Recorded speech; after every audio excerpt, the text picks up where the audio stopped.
Kemudian penyaluran yang saat ini kami laporkan juga kepada seluruh pimpinan dan anggota Komisi 10 dan Pak Latinro bahwa penyaluran tunjangan untuk ASN daerah via DAK non-fisik itu sudah saat ini 96%, sedangkan untuk non-ASN TPG-nya sudah 96%.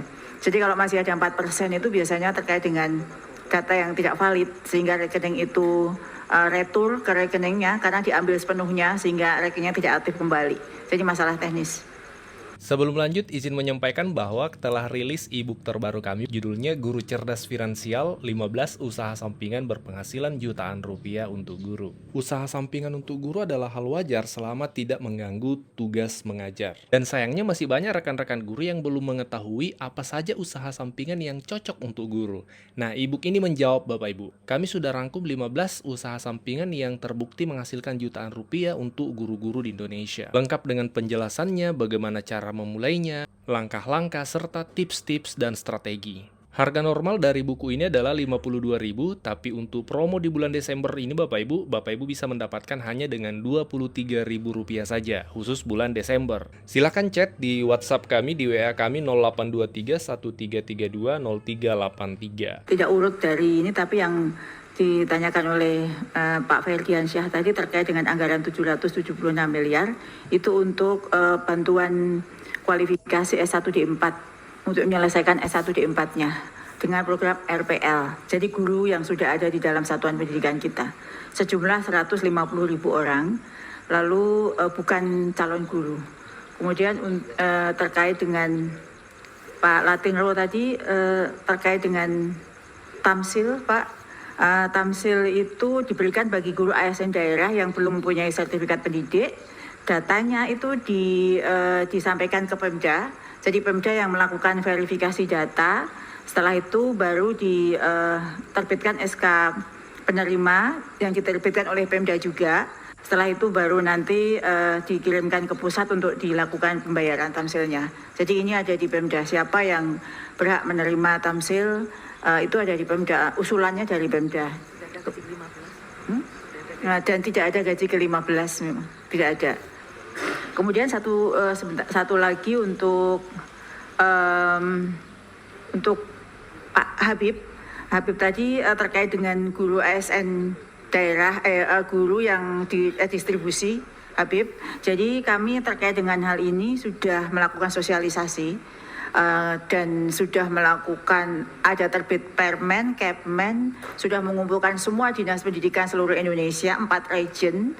Sekarang ini kami juga sudah menyiapkan sistem informasi di mana di situ tersedia guru yang berlebih ASN di sekolah negeri yang bisa diredistribusi ke sekolah swasta.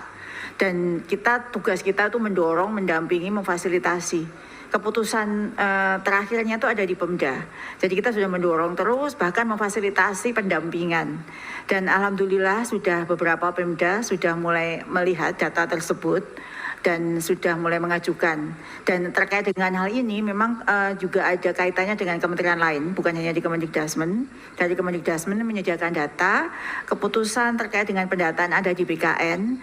Pada saat kami rakor itu juga sudah menghadirkan KL lain yang terkait. Jadi ini keputusan ada di tangan Pemda dan kita terus mendorong agar guru-guru yang menumpuk di sekolah negeri itu bisa diredistribusi, bukan hanya untuk memenuhi guru di swasta tetapi juga pemenuhan hak guru tersebut agar mereka mendapatkan tunjangan profesinya.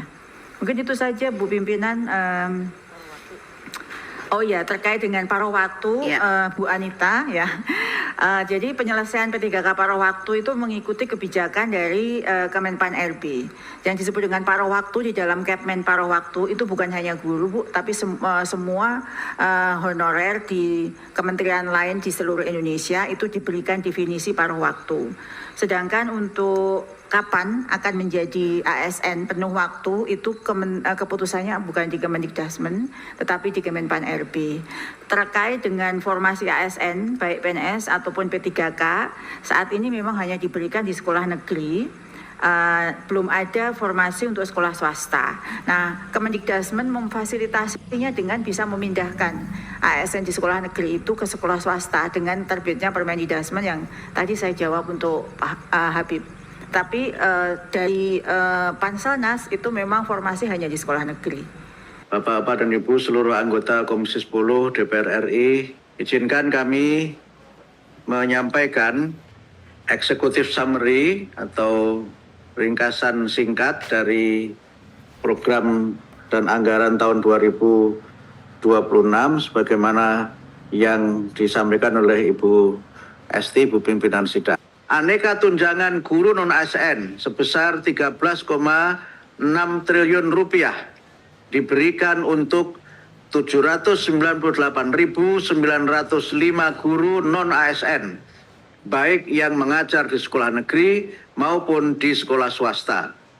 Aneka tunjangan tersebut diharapkan dapat meningkatkan taraf hidup para guru dan di saat yang sama memotivasi para guru untuk terus mengabdi dan meningkatkan kapasitasnya. Pembangunan dan revitalisasi satuan pendidikan dengan target 11.686 satuan pendidikan dan biaya sebesar 14,18 triliun. Program ini merupakan lanjutan dari program yang sedang dilaksanakan pada tahun 2025 yang alhamdulillah dengan mekanisme swakelola targetnya bisa kita tingkatkan dari 10.440 satuan pendidikan menjadi 13.763 satuan pendidikan. Digitalisasi pembelajaran untuk pengembangan konten dan bimbingan teknis sebesar 188,65 miliar rupiah guna memastikan infrastruktur yang disediakan pada tahun 2025 benar-benar dapat digunakan secara efektif dalam meningkatkan kualitas pembelajaran. Tidak ada pengadaan peralatan digitalisasi pembelajaran dalam alokasi pagu anggaran ini. Pendidikan profesi guru dan bantuan pendidikan S1 atau D4 bagi guru dilanjutkan untuk memastikan guru-guru kita memenuhi kualifikasi akademik dan bersertifikasi kompetensi guru. Begitu juga penjaminan mutu pendidikan juga dilakukan antara lain melalui akreditasi satuan pendidikan dan pelaksanaan tes kemampuan akademik serta pengembangan bahasa yang difokuskan pada pelestarian bahasa daerah, pemartabatan bahasa dan sastra Indonesia, serta mendorong kecakapan literasi melalui buku bacaan bermutu dan tes uji kemahiran bahasa Indonesia. Pokok kebijakan yang telah disampaikan dalam surat bersama pagu anggaran tahun anggaran 2026 dengan Kementerian Keuangan dan Bappenas menegaskan pentingnya 1. Mempercepat pemerataan akses pendidikan, 2. Meningkatkan kualitas pengajaran, 3. Memperkuat tata kelola, 4. Mengoptimalkan digitalisasi birokrasi, 5. Memastikan program prioritas Presiden tahun 2025 berjalan sesuai target. Namun demikian, melihat besarnya tantangan di lapangan, pagu anggaran 2026. Sebagaimana diketahui oleh Bapak dan Ibu anggota Komisi 10, bahwa setelah mendapatkan alokasi pagu indikatif sebesar 33,5 triliun rupiah, 76 triliun rupiah. Dengan pagu anggaran kami menguasai pagu anggaran 2007 dan melihat besarnya tantangan di lapangan. Kami juga mengajukan usulan tambahan anggaran setelah rapat kerja tanggal 10 Juli 2025 yang lalu dan setelah terbitnya pagu anggaran 2026. Sebagaimana diketahui oleh Bapak dan Ibu anggota Komisi 10 bahwa setelah mendapatkan alokasi pagu indikatif sebesar 33,5 triliun rupiah, kami mengusulkan tambahan anggaran sebesar 71,11 triliun, sehingga total usulannya menjadi 104,76 triliun rupiah. Dengan pagu anggaran sebesar 55 triliun rupiah, masih banyak rencana program dan kegiatan yang belum dapat terbiayai. Oleh karena itu, kami mengusulkan kembali tambahan anggaran sebesar 14,4 triliun rupiah untuk membiayai sebagian usulan program dan kegiatan yang paling prioritas sebagaimana tertuang dalam paparan halaman 35 dan 36, yaitu antara lain: 1. Penyesuaian satuan biaya PIP SD dan SMP dengan sasaran yang masih sama seperti pada tahun 2025, serta mempertimbangkan peningkatan harga-harga dan memastikan dukungannya mencukupi. Untuk SD, dari Rp450.000 per siswa per bulan menjadi Rp600.000 per siswa per bulan. Dan, per tahun, per tahun. Untuk SMP, dari Rp750.000 per siswa per tahun menjadi Rp1.000.000 per siswa per tahun. 2. Memperluas cakupan PIP untuk jenjang TK dengan tujuan membantu pembiayaan peserta didik dari keluarga tidak mampu, yakni 25% termiskin, melalui dukungan biaya Rp450.000 per siswa per tahun. Upaya ini sejalan dengan pelaksanaan wajib belajar 13 tahun yang juga mencakup 1 tahun prasekolah. 3. Menyesuaikan tunjangan guru non-ASN dengan peningkatan satuan biaya insentif guru non-ASN dari Rp300.000 menjadi Rp500.000 per guru per bulan untuk meningkatkan kesejahteraan guru.